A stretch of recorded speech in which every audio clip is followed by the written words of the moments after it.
How to change your profile picture on Roblox. Hey everyone, welcome back to a new video on this channel.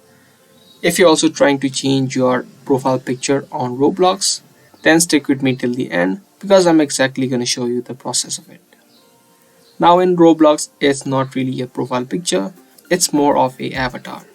To change your avatar or profile picture on Roblox, just click on the three lines that you see on the top left and then open up avatar. From the avatar section, you can choose and custom create your avatar. So you can take a look at all of these, and some of them are free and some of them are paid. Just click on any of the options that you see and the changes will be made to your avatar.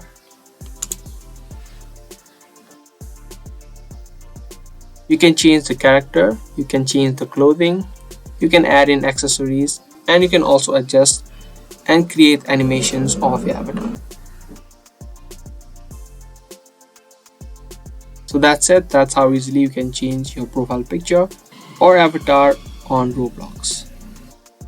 I hope this video helped you out. If it did, be sure to subscribe and also give this video a thumbs up. I'll see you guys in the next video. Until then, keep watching.